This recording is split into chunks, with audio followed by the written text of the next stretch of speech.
ከተለያዩ የዜና ምንጮች ያገኘናቸው አበይት ዜናዎችን በጥልቀት የምንመለከት ይሆናል። ከትግራይ ጦርነት የተረፉ ሰዎች በኢትዮጵያና ኤርትራ ባለስልጣናት ላይ በጀርመን የጦር ወንጀል ክስ አቀረቡ። ክሱን ያቀረቡት የጦር ወንጀሎችና በሰብአዊነት ላይ የሚፈጸሙ ወንጀሎች ፈጽሟል ባሏቸው 12 ከፍተኛ የኢትዮጵያና የኤርትራ የመንግስትና ወታደራዊ ባለስልጣናት ላይ ናቸው። ሌጋል አክሽን ወርልድ ዋይድ እንደገለጸው ክሱን ያቀረቡት የቀድሞ የሰብአዊ እርዳታ ሰራተኛና የቀድሞ ጊዜያዊ የመንግስት ባለስልጣን ጨምሮ 8 ከጦርነቱ የተረፉ ሰዎች ናቸው። ድርጅቱ አቤቱታ አቅራቢዎቹ እንደሌሎች በመቶ ሺዎች የሚቆጠሩ ሰዎች የጾታ ጥቃት፣ በዘፈቀደ መታሰር፣ ማሰቃየትና መራብ የደረሰባቸውና እስካሁን ድረስ ፍትህ የተነፈጉ መሆናቸውም ገልጸዋል። የሱዳን ጦር ሰራዊት ካርቱም ከተማ የሚገኘውን ቤተ መንግስት በመቆጣጠር በሁለት ዓመቱ የእርስ በርስ ጦርነት ወሳኝ የተባለውን ድል መቀዳጀቱን ተናገረ።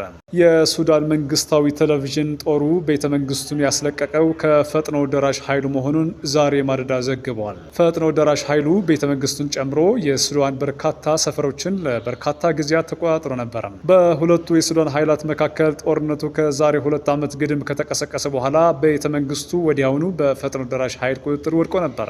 ይህ ድል ለሱዳን ጦር ሰራዊት ታላቅ መርታ እንደሆነ ቢገለጥም ፈጥኖ ደራሽ ኃይሉ የካርቱም ደቡባዊ ክፍልና በዋና ከተማይቱና ተጎራባቿ ኦምዱርማን ከተማ መካከል ያሉ ቦታዎችን አሁንም እንደተቆጣጠረ መሆኑ ተዘግቧል። 2 ዓመት በተጠጋው የሱዳን የእርስ በርስ ጦርነት ከ28,000 በላይ ሰዎች መገደላቸውን የተባበሩት መንግስታት ድርጅት ዘግቧል። እንዲሁም ከ3 ሚሊዮን በላይ ሰዎች ተፈናቅለዋል። ጦርነቱ በፈጠረው ረሃብ የተነሳ አንዳንድ ቤተሰቦች በህይወት ለመቆየት ሳር እየበሉ መሆናቸውን የፈረንሳይ ዜና አገልግሎት አጃንስ ፍራንስ ፕሬስ ዘግቧል። ታላቁ የህዳሴ ግድብ በሚቀጥሉት 6 ወራት ውስጥ እንደሚጠናቀቅ ጠቅላይ ሚኒስትር አብይ አህመድ ተናገሩ።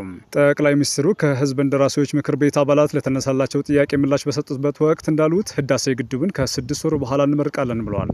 መንግስት ከህዳሴ ግድብ ጋር በተያያዘ ከግብጽ መንግስት ጋር በተለይም ከደህንነት መስሪያ ቤት ጋር ህዳሴን በተመለከተ ውይይት አድርገናል። የተለያዩ ሀሳቦችን በህዳሴ ግድቡ ዙሪያ አቅርበናል ብለዋል። መንግስት በህዳሴ ግድብ ጋር በተያያዘ ከግብጽ ጋር ለመነጋገርና ለመወያየት ዝግጁ መሆኑን ጠቅላይ ሚኒስትሩ ጨምሮ ገልጸዋል። የተወደዳችሁ የቻናላችን ተከታታዮች ለዛሬ ያዘጋጀንላችሁ ዜናዎች እነዚህ ነበሩ። በቀጣይነትም ለምናቀርባቸው አዳዲስ መረጃዎች በቅድሚያ እንዲደርሳችሁ የሳብስክራይብ ምልክቱን በመጫን ልትከታተሉ እንችላላችሁ። ስለምታደርጉን ድጋፍና አስተያየት እናመሰግናለን። መልካም ጊዜ።